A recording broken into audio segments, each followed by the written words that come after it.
Hello and welcome to the Greek of the Week. This is the week before Christmas, and since I did Matthew 1 in my podcast on Sunday, which you can either find on YouTube or on Patreon, I've decided to go ahead and do a verse from Matthew 1. Matthew has a very interesting grammatical features. This is the section that drives fear into the hearts of second semester Greek students, given the traditional way of teaching Greek. Let's dive right in, shall we? Tu de Jesu Christu, he genesis hutos ein. All right? Tu de Jesu Christu, he genesis hutos ein. This is genitive. If you've even had a few weeks of Greek, traditional way, you'll know that this u is genitive masculine singular. So we're going to, an of is going to jump out of it. And the de is a procrastinator. It can be translated and or but let's go with now. Now, of the Jesus Christ. They often would put the on a name like Jesus because, of course, even though we don't, well, some cultures do name their children Jesus, but in America we generally don't name our children Jesus. But in, of course, the days of Jesus, there were many Joshuas around, many Yeshuas around. And so the Jesus says, we're talking about the famous one, or the one that we're talking about here. So it's the Jesus. So of the Jesus Christ, and now of the Jesus Christ. What is that? That doesn't make any sense. Here we get the subject. Hey Genesis. Hey Genesis. The Genesis, the beginning, the birth of Jesus Christ. Hutos ein, thus was. Ein is imperfect indicative of a me, the to be verb, third singular. So the birth of Jesus Christ was thus. All right? Menes dutheses tes metros autou Marias to Yosef. All right. So one of the things I've noticed about Matthew in his birth story is, I think I've noticed it, he likes what are called genitive absolutes. Genitive absolutes are what Greek does when it has some circumstances. So this is a participle, menes dutheses. It's a participle. It's a participle. Usually, it's not like English. In English, we tell how a word's functioning by where it appears in the sentence. But in Greek, it's the endings that tell you what's going on. And so it has to take what's called a case. It can't not have a case. It has to have a case. And so the problem is that normally case is determined by kind of the way the words function in the skeleton of a sentence. So, you have a subject, you have a verb, you have an object, indirect object. These sorts of things tell you how to, what cases to put things in. But sometimes you have these statements that give us the circumstances of something, and it's not grammatically related to the main sentence. So if I were to say, while Ken was teaching, the moon blew up. Well, the main sentence is the moon blew up. But Ken teaching grammatically has nothing to do with it. Probably it has nothing at all to do with it because, as far as I know, my teaching has never caused a moon to blow up before. When you have something like Mary, the mother of him, being betrothed to Joseph, that's telling the circumstances of the main clause, which we haven't even gotten to yet. In fact, I don't think it's even in this verse, maybe in the next verse. We're just getting the circumstances of the birth. And so what they did is they did rock, paper, scissors one day in ancient Greece and said, we'll just put these kinds of participles and nouns in the genitive. I made that up. But so a genitive absolute takes a noun in the genitive. So tes metros, this is genitive feminine singular. And then you take the participle and you put it in the genitive. This is feminine genitive singular.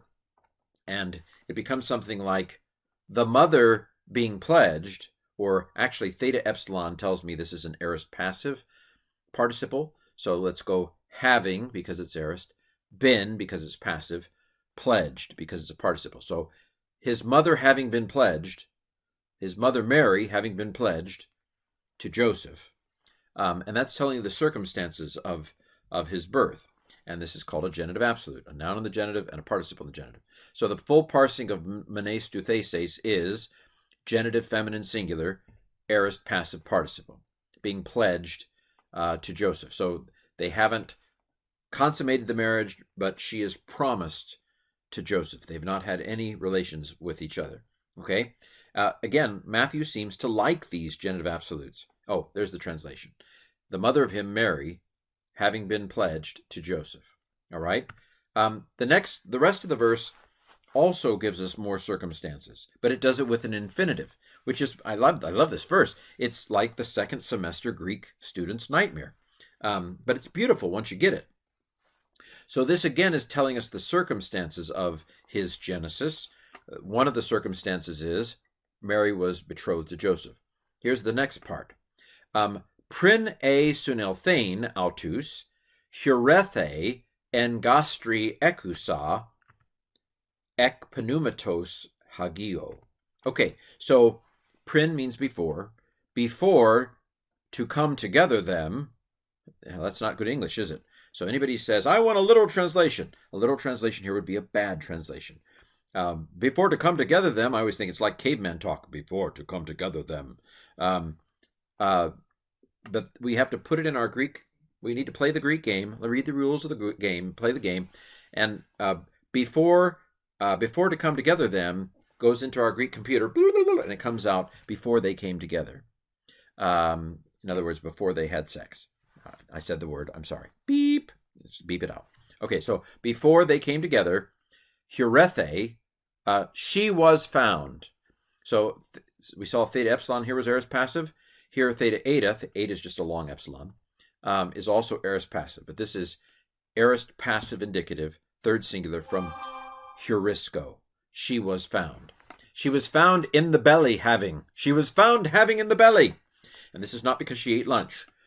This is an idiom for pregnant. She was found to be pregnant of the Holy Spirit, which is the last part of this statement. Both of these are telling us the conditions of the next verse, which I forget what the next verse is. But the whole thing reads like this. The birth of Jesus Christ was thus. When Mary, his mother, was pledged to Joseph, and before they came together, she was found being pregnant from the Spirit Holy, from the Holy Spirit. Okay, this prin e sunelthein is an infinitive construction. It's a temporal infinitive construction, so it's telling you about the timing before they came together. The subject, quote unquote, it's not technically a subject, it's technically an accusative of reference. But the quote-unquote subject of an infinitive is in the accusative case, and this is accusative masculine plural. This infinitive, ein, is a very well-known infinitive ending. It's usually the first one you learn. You technically tell the tense of a Greek verb by its stem, and the stem here, elth, is aorist. I've just memorized it. So this is aorist active infinitive from sun erkomai. And so before to come together them, before they came together. So this is a prior temporal construction because it's telling us before, what happened before. She was found being pregnant of the Holy Spirit. Well, okay, there you have it. The birth of Jesus was thus. When Mary was, his mother was pledged to Joseph, before they came together, she was found pregnant of the Holy Spirit. I am so sorry. There is a verb here. It's not the next verse. The verb is right here, hurethe. She was found. I lied to you. I'm a bad person, bad Ken. Anyway, she was found. There's the main part of, actually the main sentence. There's a colon here, right? The birth of Jesus Christ was thus, colon. She was found being pregnant of the Holy Spirit. And then these are telling you the circumstances. All right, well, did I confuse you enough? Hopefully you got it. We will see you when we do our next Greek or Hebrew of the week.